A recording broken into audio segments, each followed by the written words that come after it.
So, ito na yung mga piyesa na gagamitin natin. Unahin muna natin yung mga pinaglumaan ko, no? So, ito muna itong pedals. Ito ay MKS na MKS Sylvan, no? Tapos stockage niya MKS din. Ayan, NJS din siya.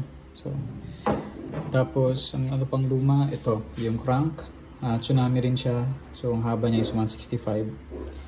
Ang nakakabit sa kanya ay Dura-Ace na 4070, no? Ayan, so NGS din siya.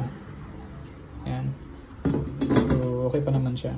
So, ano pa naman yung condition niya.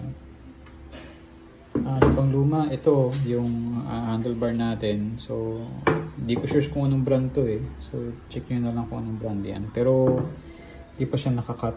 Nakuha ko na lang to sa tao na ganyan na eh. So, sa marketplace. Ano pang luma? Ito, yung seat post. So, sa road bike ko ito nakalagay. Alam ko ang brand nito is Zoom. So, 27.2 tong seat post. Tapos, luma din yung ano, saddle. Ayan, Cell Italia yan. Galing sa classic road bike. So, tapos, sa wheel set, yung rim. So, obviously, luma na siya. Galing to sa classic road bike ko dati. So, kahit ganyan yan, made in Holland siya. So, matibay naman. Ang brand new dito ay ito, yung MOB, no? So, ang gusto ko sa MOB kasi yung pansinin nyo, yung nut niya, ang kahawig sa Dura-Ace. So, yun na lang pinili ko. So, high flange siya. So, para sa kabila. Yan. So, made in Holland din yung rim. Tapos yung cog natin 47 ang cog natin ay 17T, no? Stock lang dito ng MOB. So ang gear ratio natin is 47-17. So para medyo magaang sa akyatan. Okay, sa tires naman, ang gamit ko dito sa harapan ay itong Chaoyang na Mini Shark. So 25C siya. Piliin niyo yung ganitong traction. Ayan, yung Pino. Kasi ito yung mas magaan compared dun sa isa. Dalawang klase kasi ito eh. Tapos sa likod, ang gamit ko is CST tires. So, wala na kasing dapat Chaoyang din yung gagamitin ko kasi naubusan tayo ng stock. Pero kung ako pipiliin ako, ito, maganda talaga to. Itong Mini Shark. So, ano pa yung brand new? Ito, syempre, yung headset tsaka yung kadena. So yan yung mga brand new to. So, spacers. Ayan. Tapos ito yung frame set natin.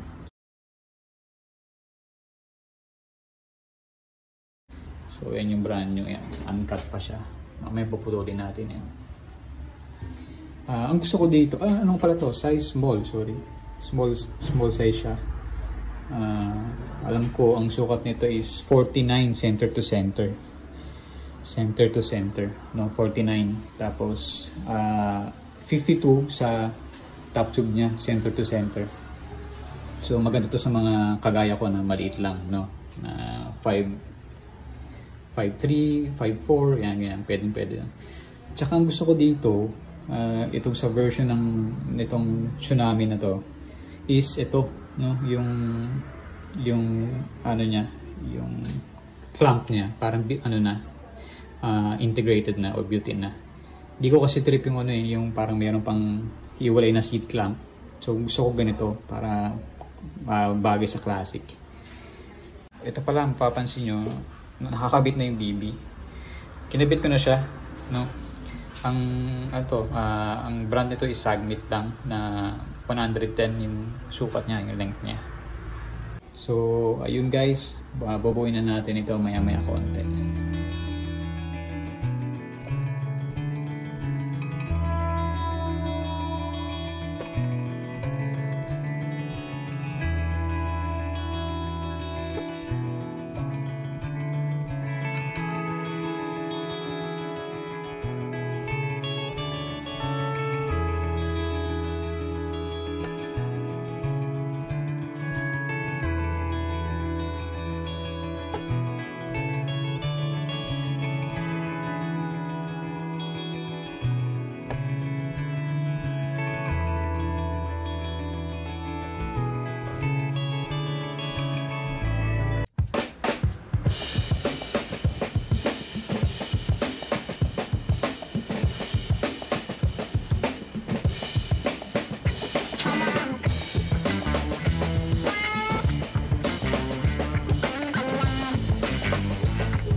Okay guys, so merong pagbabago sa gagawin natin classic build, no?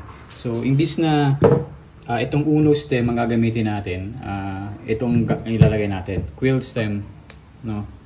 So para magmukha talaga siyang classic. Ang haba nito ay ano yata to, 80 o 70 mm ang haba. So may lang siya.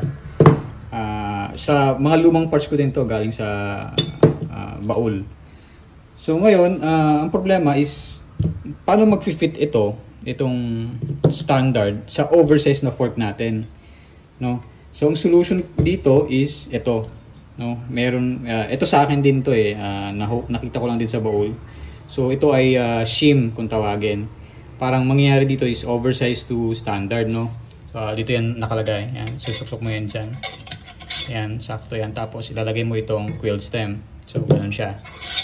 Tapos, ang kailangan mo pang gawin is kailangan mong magpalit ng headset. So, kasi mga ganitong headset is pang threadless na headset. Ang kailangan natin dito is threaded, no? So, nagpunta ako ng Cartimar, nakachamba ako ng oversize na threaded. So, medyo mahirap maghanap nito. So, ayan, ito yung gagamitin natin imbis na yung VP na headset. So, pina-thread na rin natin tong fork. So, makita nyo, ayan yung thread. Makikita nyo. Teka. Ayan. So, may thread na yan. Puputulin na lang natin to kapag sobrang haba. So, ayun. So, ganun ang gagawin natin para magmukha siyang lalong classic.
Ayan, sa wakas, nabuo na rin ang classic Pix gear.